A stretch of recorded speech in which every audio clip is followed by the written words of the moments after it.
Hello, Eric Eisenhut here, and welcome to another episode in the GK Icon Academy's Coaches Panel Discussions.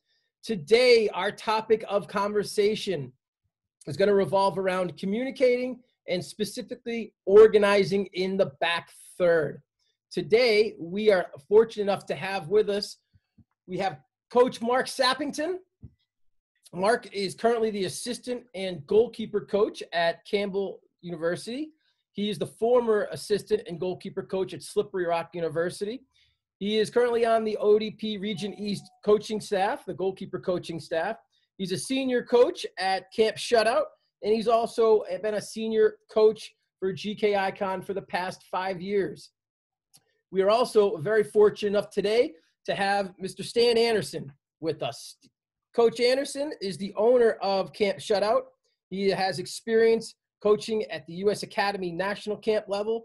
He is a former coach and assistant coach at the following Division I universities: University of Wisconsin, Milwaukee, Loyola, Marquette, University of Wisconsin, and the University of Illinois at Chicago, and Stan's a three-time Hall of Famer. It gives me great pleasure to introduce Coach Stan and Coach Mark.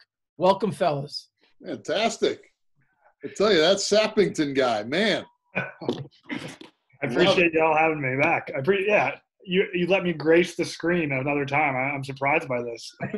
Well, thanks, Coach Eisenhut. I appreciate it. Anytime. It's honestly an honor to have you on. I'm very excited for this. And Stan, I'm gonna start with you. I know communicating is a big deal to you, and you even say, "Hey, it's on the job resume." I think is one of your quotes, right? Yes. Let's just give a 10,000-foot level, and then we're going to get down deep into some details as we continue with the conversation. But let's start with the overall importance of organizing and communication in our defensive third. Well, you're either going to be a shot stopper or a goalkeeper. And the shot stopper days are long gone. And the goalkeeper days are somebody that's going to solve problems before they happen. So you're looking at the game and reading the game. And those that have a light voice are not necessarily going to be recognized. And what I mean by that is certainly by their own teammates, which is most important, certainly by the coaching staff or technical staff, but then also anybody that might be looking at you for future opportunities down the road.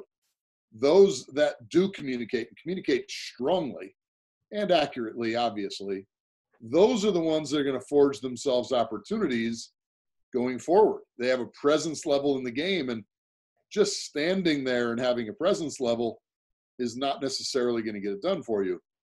But accurately communicating, organizing, closing seams, shifting, dropping, stepping, all these sorts of things, and you being at the fulcrum of that, that's going to allow for a team to perform at its best. Love it. Mark, I'm going to kind of continue with what Coach Stan was saying, but can you elaborate on some of the characteristics needed? Yeah, I mean, I think there has to be a commanding presence back there. I mean, you can't be quiet. Your voice has to be able to cut through the play of the game. I say a lot of times to my goalkeepers, if you start getting the tone of voice, then if everything's a 10, nothing's important. Right? You got to be able to just talk to your right back in a calm manner during a calm aspect of the game. But if there's somebody at the top of the 18 and there's not pressure there, that's urgency. That's where that tone of voice comes in. So I think it's a huge characteristic as far as everything we're talking about. Yeah, again, Coach Stan, I'm going to go back to you on this. How would a goalkeeper coach those characteristics, and what age do you start? We start as young as they choose to put on a pair of gloves, because as soon as you hop in goal, those practices, those habits need to start being formed. And we then as coaches, I think, have to be the ones to provide that best template for them to be successful. So for us, it's very simply starting with time, turn, and man on. You get the ball at your boot, you give a pass, you give a call. And now it's okay, we're going to build from there. Where is the best place to give that pass? All right, so on their front foot, so we can advance up the park. These type of things. Now from there, we can start when we're off the ball. And do we need to close seams? Do we need to force them outside? Do we need to stand them up? I think, to answer your question specifically, the reality is the small-sided games are fantastic on almost every level for a goalkeeper. And that small-sided can be club level, really small-sided. Space as being a major factor or prohibiting factor. And then obviously at the club level, you get a little bit more or at the college level, more resources. And at the pro level, great resources. But at the end of the day, many, many, many scenarios are being unfolded everywhere in the world about small-sided play. If in small-sided play, you have somebody there that's able to help you in those moments, criteria point after criteria point after criteria point are going to emerge. And those are going to be moments where someone needs to step to the ball and stand them up and keep them outside, and then step and drop and shift and whatever terminology a team is going to use. But you're going to have all of that come into play because more situations, more scenarios are coming at you in small-sided play versus an 11v11 situation. Tougher to coach. Yeah, and you mentioned terminology. Mark, you and I have had countless conversations on terminology, especially at a academy level, but also more importantly at a club level. And we speak to the vocabulary that needs to be understood. Can you elaborate on that? Yeah, I think there needs to be a uniform vocabulary from the goalkeeper to the next two lines in front of them even, because you don't know as far as rotations and whatnot, how that's going to happen to a game. So, I recommend to all my goalkeepers, like, take your back line out for a coffee, have a chit chat. Like, hey, when I say this is what I mean. So there's no confusion when you say away. Does that mean, oh, I'm a center back? Do I get away? Or does that mean the ball's away or what? So I think there has to be a centrally defined vocab. And that can be different for each goalkeeper. I was working with a goalkeeper that English was a second language to her. And I was like, if you can't get those words out, that's fine. Just tell your center back, when I say this is what I want. And then they start, and so English as a second language can come in. You can start developing those words as the months and the years go on. But as of right now, the quick fix is when I say this word, this is what I want. And then you can start learning that way as well. I think the vocab's huge. Yeah. Coach Stan, can you elaborate on that? Absolutely. I saw your passion on the screen. I'm like, go. Exactly. Ándale, salida. Oh, fantastic. I think that's 100% accurate. If you can get it down for a club, that's great. You have your 12s turn into 13s and obviously so forth and so on. But there are situations where John Bush, back in 2010, 11, when our academy was with the first team, and he was managing a back line using Spanish, so for certain players, because it was better for them. And so I think Coach Sappington is 100% correct. And in an ideal world, I think if we were to talk a college setting for Coach at Campbell, for us at UIC, we try to stay on the same page. So if a concussion, if an injury, if poor performance happens, then okay, that number 2 is coming in. And while, let's say in Coach's situation, if it was English as a second language, at least from the training ground we know, but maybe like Matt Pzdrowski years ago when he went to Sweden to play, he learned a few words to help him out when he landed, and got off the plane, that he had some words to goalkeeper and away and home and et cetera. So, I think the best case scenario is to have it be everybody on the same page. The reality is, like Coach Sappington just said, casa might be easier for somebody than saying home. And that's great, as long as everybody can be on that same page. The challenge is, don't be shy about it. Boss the situation. And that's where the inflection changes, and not a 10 out of 10 all day. But, at times 10 out of 10, and next time 1 out of 10 for inflection. Those things are huge. Yeah, you both mentioned tone, and that can't be stressed enough, especially with the younger ages. And I do feel personally that when the younger goalkeepers are in that situation and a coach is asking them to improve upon their tone or be a little harsher than normal, they're doing it in an individual setting and not in a team setting. So when they go to the game or they transition to the game moment, the goalkeeper still feels timid because it wasn't done, I guess, in front of the team. So the team doesn't understand why they're coming at him so hard. And there can be some personal emotion involved in that. I believe to set your team up for success, you need to address that in front of the team And therefore everyone's on the same page. Yeah. It's 10 times more important to be a teammate than to be a friend. Love it. A teammate is not going to take that personal. They might turn around and tell you to shut up. A friend is going to be, oh, that's okay. Yeah. Well, that's all right. And those moments aren't going to help a team. The teammate is going to be real with you. And that part's hugely important. Yeah. And another thing that was mentioned earlier too, I think, Mark, you mentioned it, was in regards to the language needs to be the same. And we spoke by team, and you briefly mentioned if you can get it at the club level is gold. And I'm a big fan of that. And so from the U8 up to the U18s, or however high your club goes, having a printout, literally a handout where everyone knows here's what's said, here's what it means. When this is said, this is what it means. And not a lot of clubs do that. And I'm curious why. Mark, can I throw that question at you, please? Yeah, I'm curious why too. But I think, I mean, without getting into a huge debate about the U.S. club system and people moving in and out all the time and everything, which I think provides a confounding variable that's kind of hard to correct. I just think especially at certain club levels, goalkeeping, sad to say, is still somewhat of an afterthought. I mean, it's hey, we're getting you training 2 days a week. That's your time to do that stuff. And now, hey, you're going to hop in with a team and, just apply what you did there and here. There's not enough resources at that younger level. I think sometimes, I think you find the diamond in the rough, but to have, a goalkeeper coaches on staff where they're at the actual sessions, where it's not just, hey, you're working two or 3 days a week with me, I'm at your sessions. And some goalkeeper coaches at clubs are doing that, but now with them there at those sessions, they're reinforcing that language as well. Nice. Coach Stan, thoughts on that? I agree. It's such a paradox and a conundrum, and whatever other 9-syllable word you want to throw out, that the expectation is so high on a goalkeeper's performance, yet the delivery of resources to be successful is so minimal.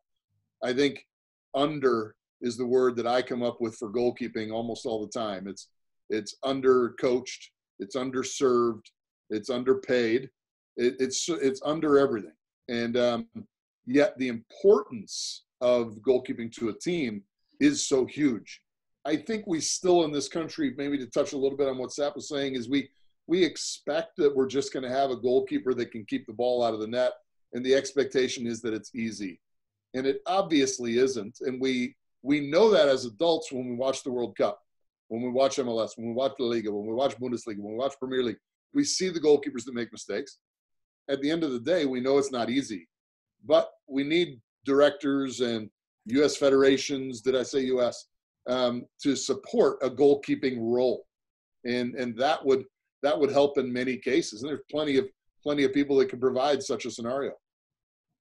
Wow, that nice. That's new to me. I like that. I like that a lot. Let's talk about transitions. And when we transition, we just lost the ball. There's that transitional moment, and also when the other team has the ball, and we're outside of our box.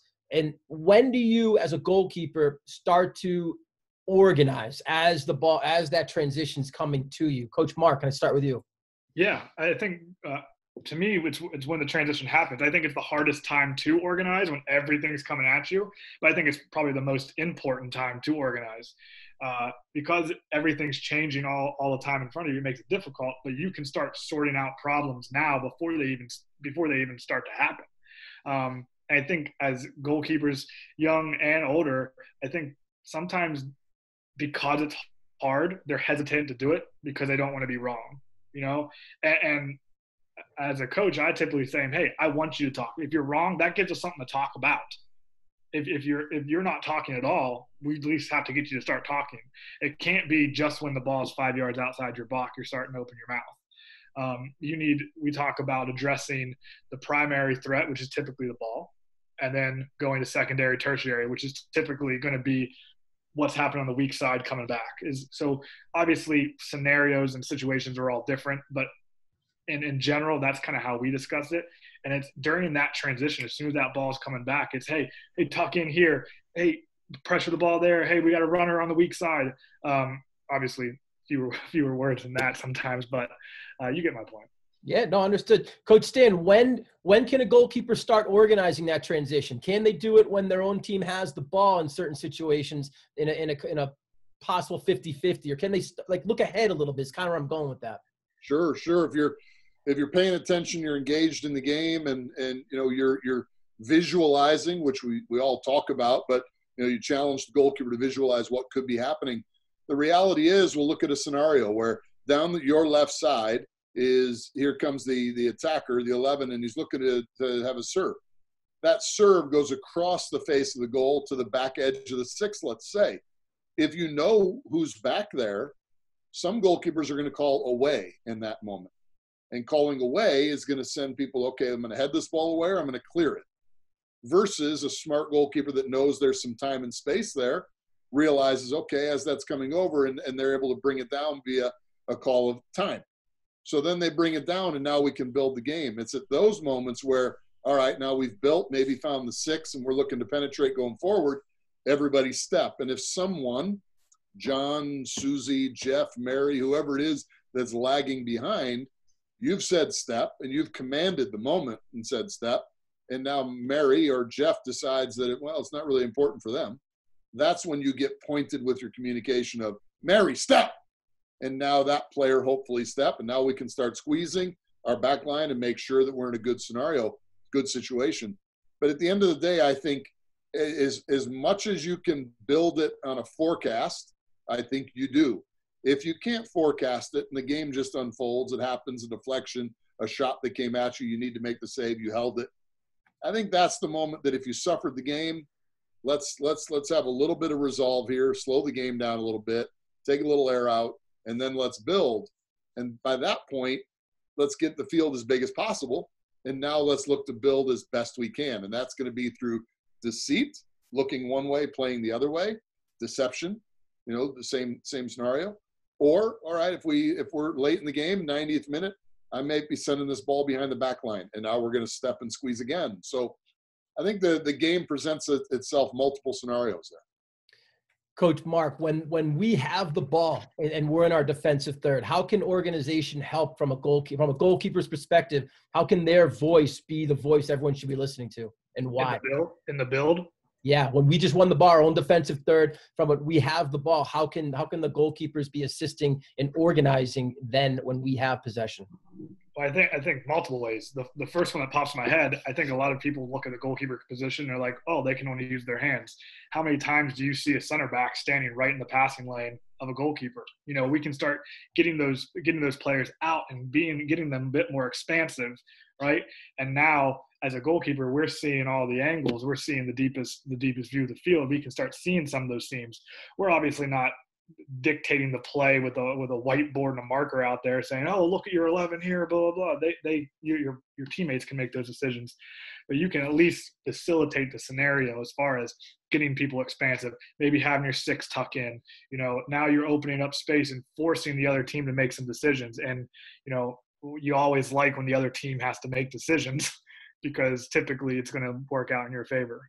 Yeah. Coach Stan, continue with that, the importance of footwork with the goalkeeper. Important? Not important?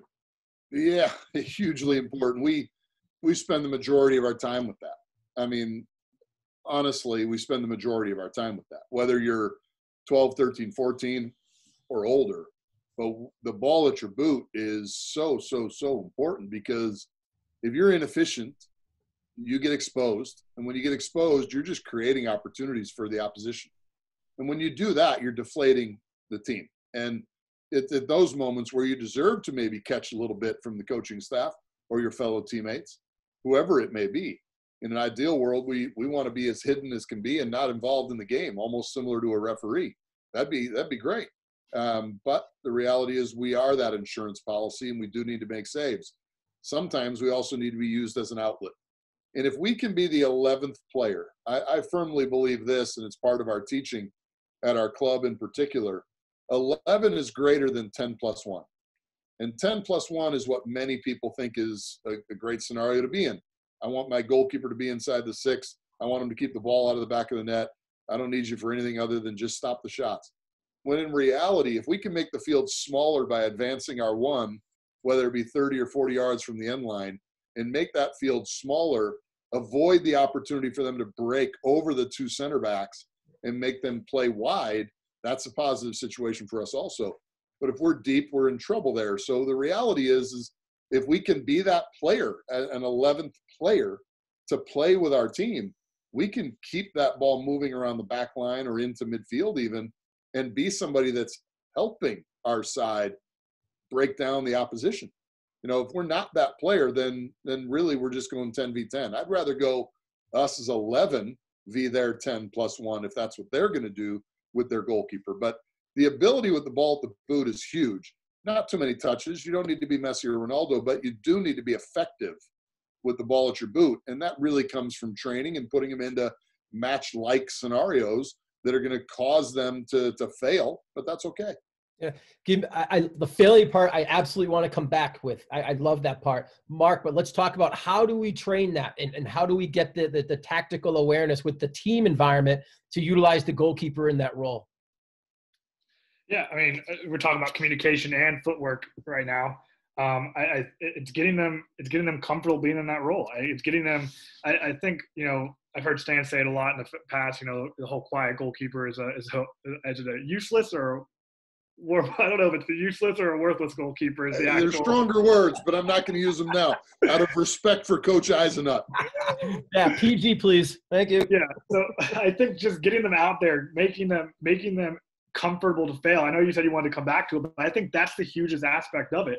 They have to, you know, be saying, if you're going to fail, you might as well fail 100% because you learn something from it. If you fail because you're only going 60% because you're scared, you're not going to learn anything from it. The only thing you've learned is you got to go the extra 40%, which everyone knows that because you only went to 60. So fail 100%, you learn something from it, and then you can say, oh, that didn't work this time. I think so many, I don't know, we're starting to get into psychology aspects of it, but I think so many people, you know, that being a goalkeeper or being a soccer player, being an athlete is part of who they are so much that once a mistake happens or they hit a little bit of failure, it cuts them to the core a bit. But it shouldn't be that way. It should be, this is a game, this is a puzzle in front of us that we're trying to dissect, and the only way to get better at it is to take risks and to learn from those mistakes. Coach Stan, I want you to talk about failure and why that's a good thing in training sessions. Yeah. You know, that Coach Sappington guy is pretty damn good at this. It's tough to follow him sometimes. Oh, please. The reality is we as goalkeepers are probably going to be in our prime 23 to 33 years of age. We don't see enough scenarios in match play to really be able to have this Rolodex of scenarios that have happened. Whereas the 10 in the middle of the park can have that all day. The ball's coming in and out all day. So for a goalkeeper to fail, I think they're going to remember perhaps a little better than somebody that's just constantly on the ball. Our situations are different. I think everything that comes at us has its own DNA, whether it be a ball over the top versus a ball that is split the central defenders on the floor. You know, those things are all different. But failing, I think, if you help the goalkeeper properly, can be one of their biggest assets and one of their biggest avenues to success. If you beat the crap out of them and vocally tear them down, it can also be a longer road to ever recover. And we have a big problem with that in our country. We have a big problem with that in the world because of the position, not just our country, where we don't endorse that failure. We're not asking somebody to continue to fail, but that's their best way to succeed. And it's pretty obvious for those reasons. If you don't tuck your elbow in, you're going to land on your elbow, and you do that again, you're going to lead to injury. You recognize that, you help the goalkeeper, they do it again. Now you're putting it in for them. Those type of moments are important moments. Coming out, landing on your knees and trying to stop a breakaway is probably going to get you concussed or hurt the opponent, versus going through low or spreading yourself into a K save or a split save, whatever it may be, your technique. But seeing somebody and working with them to fail is okay. Our challenge is we go back to that under point, is that may happen 1,000 times in clubs across the country, across the world, and there's not somebody there in too many situations to help them in that moment. And that's where we have a little bit of a trouble as it relates to the position. Yeah, and I think to elaborate with what you just said, Coach, to be able to have those eyes in the 6 box when the goalkeeper's in that situation in training, and having a GK coach stand behind them and not only coach the goalkeepers but also coach the back line. Everyone's on the same page from a training perspective, and they're gonna fail. I can't emphasize that enough. They're gonna fail. Set them up in training to fail. Put high pressure on them, because when it comes to a game, they mess up once, it's a goal. So you want those goals being scored in those learning environments happening in the training session, so you're not dealing with it at halftime and you're down 1-0. Exactly. The other piece I want to point out is the footwork. And Coach, in speaking with Todd Hoppert, he mentioned some studies he did, and with Ramondo there, he talked about 80% of his touches in a season were with his feet. 80%. And the higher you get let's talk about just through an age bracket, U8, U10, U12, U4, all the way up to the pros, that percentage of play with the goalkeeper's feet compared to shot stopping, it just dramatically changes. It's really incredible when I saw those numbers. And that's something that stuck with me. It's impacted how I train goalkeepers. And I love hearing what you guys are saying about it today. Yeah. And if you're good, sorry, Sap, I'm going to jump in again. And tell me to shut up if I'm talking too much, okay? But I think it's in that moment that even as a 10 or 12-year-old, if you've got a pair of gloves on and you're a field player who happens to wear gloves, it's really what you should be. Even in those moments, if you're playing the position properly, you're using the ball at your boot 60 to 80% of the time, even as a youngster.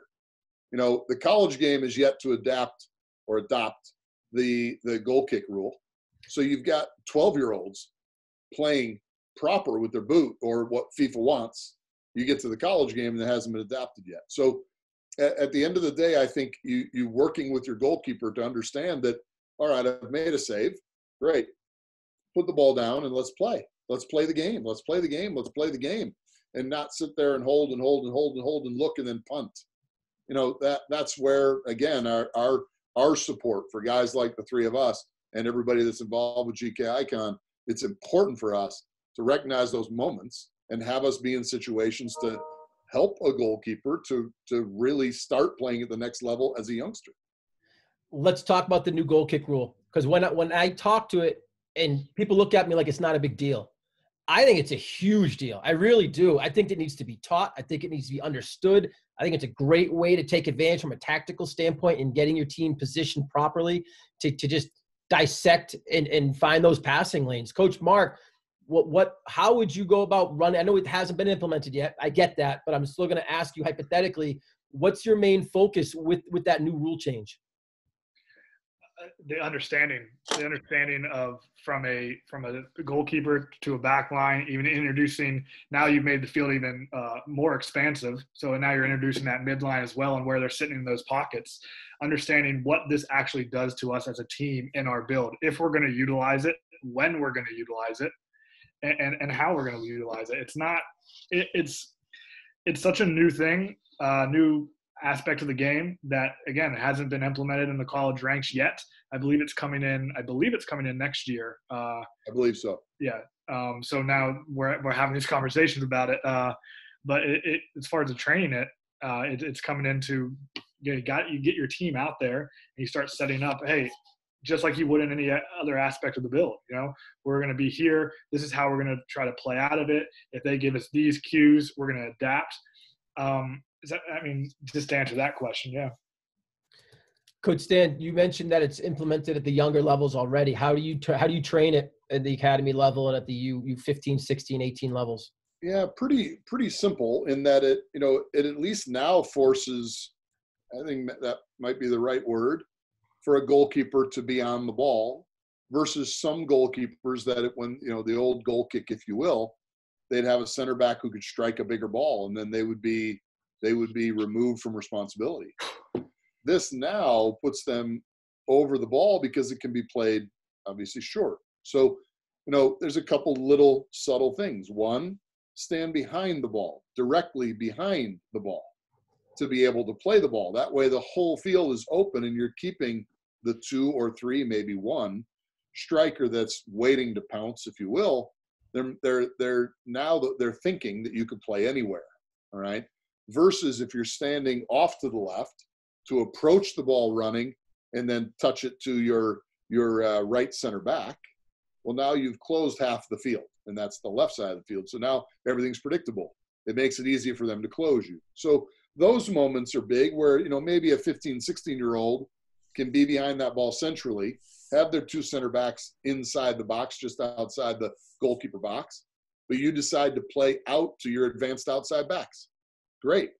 As long as you're looking like you could do all of those things, that deception allows you more options. So that's really a simple way for us. The secondary part of it is if you play short, once you play short, just make sure you're available by giving time and space. You don't want to void your goal too much, but if you play it to your left center back, you don't want to necessarily go over to the left center back. Now you've got 2 of you in a tight space, easily marked or pressed. Play it to the left center back, maybe go across your goal. A little dangerous, understood, but the situation might call for it. Right. I love Mark, I'll get you 1 second. I love the situational training. I'm a big fan of it. I love the in-game moment setups and training sessions and not just going through playing. I think stressing a situation in a training session is very important to success. So you don't see for the first time in a game. Coach Mark, sorry, go ahead. Oh, you're fine. Everything we've talked about a couple times in the last 40 minutes about how do we get everyone on the same page. I think the best answer to that is be training the people together. I think the model of, hey, 45 minutes to an hour with the goalkeeper coach, then we're going to jump in with a team. I think that's still valid from day to day. But anytime you can implement, if we're working on cutback balls, can I have the 7, 11, and the 9 and maybe the 10 in there? And then they're serving those balls. So now they're actually getting some functional training, and the goalkeeper is getting work with live players in front of them. Or if we're working out, building out the back, and I'll call my center backs and I'd be like, hey, what do you think our goalkeeper means when they say this? What do you think our goalkeeper's trying to do when they put the ball here with their foot? And now that goalkeeper is getting the feedback from the actual player they're playing with, not just some Joe Schmo telling them they're thinking you're doing this. Now they have a center back saying, well, I thought you wanted to drop the ball to over here. But they're just not on the same page because they're not communicating with it. So I think as much as you can get the team involved in the goalkeeper training in general, I think is the best way to get people on the same page. Yeah, there was a TV show called The Joe Schmo Show. I'd encourage you to look it up. It was some of the best TV ever. I'm not going to touch it, but I'm going to move on because I don't know anything about it. Good. It's safe as well. It was good. The Joe Schmo Show. I'm writing that down. I promise you. We have about 5 minutes left. Let's just summarize what happened over the last 35 minutes. Coach Mark, I'll start with you, please. Yeah. I think, communication's huge. I think as the goalkeeper coaches and as goalkeepers, it needs to be emphasized more, be a shot preventer instead of a shot stopper. And talking about the touching the ball 80% of the time with your feet, that's something I try to give a lot of thought about when I'm developing sessions. Why are we training that top corner save for a half hour? They're going to see it once every 4 games. Yeah, we need to touch on it. It needs to be a tool in their toolbox, but it needs to be the aspects of the game that you see: shots inside the 18, services, and like the clap emoji, services, and being able to play the ball with your feet. That's the fundamentals of the position. But we're so worried about that back to bar. That is an aspect of the game, but you need to be getting to use Mr. Bushy's coin term, the meat and potatoes. Well, Mark, thank you. Coach Stan, give me your thoughts on the last 35 minutes. What do you want to emphasize? You got to be a boss, and leadership's a lonely place. You're off on an island already, but you have to be a boss. If you want to experience success, look at The Last Dance. What a great opportunity for any athlete to watch somebody who's a master at his craft, watching Michael Jordan in The Last Dance. Leadership is a lonely place, and a goalkeeper has to be a boss and a leader in the back. The ones that sit there and are quiet, I have no time for. I don't know if others have any time for them. The reality is you could not touch the ball in a game. You could be at an academy showcase somewhere, whatever academy means nowadays, and you could end up having a ton of attention come your way because you're bossing the moment. You're managing the moment as best as you can, the best on the field, and never touch the ball, never even maybe take a goal kick, but you're involved, engaged, etc. I saw Zach Steffen play for approximately 15 minutes when he was still as a youth player in the academy. And you could just tell the guy, I didn't even know who he was. And I could just tell he was a tough son of a gun. And, it was unbelievable to watch his presence and his persona. So as a goalkeeper, you have to get yourself out there and boss the moment. The sooner you learn that, the easier it is to become a craftsman at what you do. When you don't have that and you're trying to build all the technical base, it's tough to all of a sudden get out of a shell and think you can boss moments. So those that do it younger, you got a much greater chance of success. What a great way to end. And I'll even add to that a little bit. That starts in training. And it starts at the youngest age you feel comfortable doing it. And that comes on the coaches, not the kid. I think the coaches need to take more of a leadership role in that. And truthfully, the first time we used the word leader was around 2 minutes ago. And I think that is probably the key word to this whole thing. But it just, everything we've mentioned, it is what it is, right? It's a leader. You have to be that. And not only is it a on the field presence, it's an off the field presence. It's a life lesson. And it comes down to just how do you want to be looked at when you're on the field. And I love the presence piece. Awesome. Guys, thank you very much, Coach Mark. Love work with you. Always have. Hopefully we can do it again. I know there's distance between us, but we're going to, we'll minimize those distances someday. Sounds Coach good. Stan, thank you. Very humbled to have you here. Very honored. Thank you very much for your time. Thank you for having me. I love what you're doing at GK Icon. I think it's fantastic. Bunch of great people involved, and I'm humbled to be asked to be involved here. I know you've got some incredible people, and that's great. This certain category of time as well. What you're doing, it's outstanding. So thank you very much. I appreciate it. That means more than you think, sir. I promise you that. Guys, thank you. Everyone watching, tune in for our next episode. Have a great day. Thank you.